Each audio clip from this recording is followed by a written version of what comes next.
आकाशवाणी गोरखपुर से भोजपुरी समाचार।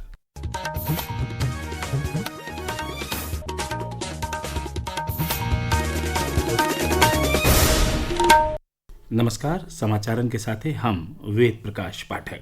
2 दिन के दौरा पर काली बनारस पहुंचल मुख्यमंत्री योगी आदित्यनाथ आज भी नहीं ओइजा के ताज होटल पर पहुंच के आवे वाला 24 जून के प्रस्तावित मध्य क्षेत्रीय परिषद के बैठकी के तैयारियन का जायजा लेने। इस दौरान वहां के अधिकारियन के जरूरी निर्देश देने। निरीक्षण के दौरान मुख्यमंत्री के साथे प्रदेश सरकार का जल शक्ति मंत्री स्वतंत्र देव सिंह, आश्रम और सेवायोजन मंत्री अनिल राजभर, स्टाम्प राज्य मंत्री रविंद्र जायसवाल मौजूद रहने। मुख्यमंत्री आज बनारस से गोरखपुर पहुंचले। गोरखपुर में वहां के श्रद्धांजलि देवे बदे भाजपा के महानगर अध्यक्ष देवेश श्रीवास्तव के आवास पर गईली। देवेश श्रीवास्तव को बीतल दिनन में हृदय गति रुक गईले से सड़क पास हो गई रहे। केंद्र सरकार देश के अलग अलग इलाकन में 2000 ड्राइविंग ट्रेनिंग स्कूल खोले का फैसला ले हो। नई दिल्ली में एगो कार्यक्रम में काल ही केंद्रीय सड़क परिवहन और राजमार्ग मंत्री नितिन गडकरी कहने कि ई ट्रेनिंग स्कूल देश के पिछड़ा और जनजाति इलाकन में खोलल जाई। वहां के कहने कि ऐसे नौजवानन बदे रोजगार का मौका उपलब्ध हुई। श्री गडकरी कहने कि देश में करीब 22 लाख ड्राइवरन का कमी हो। अभी ट्रक ड्राइवर के लिए ये भी 18-18, 16-16 घंटे चलाते हैं। विदेशों में ऐसी सिस्टम है कि वो कार्ड डालता है और 8 घंटे हुए कि उसको उतरना ही पड़ता है, गाड़ी चालू नहीं होती। अब वो ला रहे हैं हम लोग। इसके बाद ट्रक और बसेस में कार्ड सिस्टम होगी। 8 घंटे हो गए तो गाड़ी चलेगी नहीं। सुप्रीम कोर्ट का भी एक निर्णय आया है। देश में 22 लाख ड्राइवरों की कमी है, तो हम 2000 ड्राइविंग ट्रेनिंग स्कूल हिंदुस्तान के अलग अलग जगह पर खोल रहे हैं, विशेष रूप से socially economically backward tribal area में, पिछड़े हुए क्षेत्र में, ताकि वहां के युवा ड्राइविंग सीखे और उनको रोजगार मिले। देश सेवा, सुशासन और गरीब कल्याण के सिद्धांतन से प्रेरित होके 1 दशक में उल्लेखनीय बदलाव कैले हो। आकाशवाणी समाचार आप लोग इन खातिर पिछला 11 बरिस में प्रमुख क्षेत्रन में सरकार की कोशिशन पर एगो खास श्रृंखला ले आयल हो। यही कड़ी में आज हमनी सब किफायती और स्वास्थ्य सेवा पर जानकारी दे रहल हईन।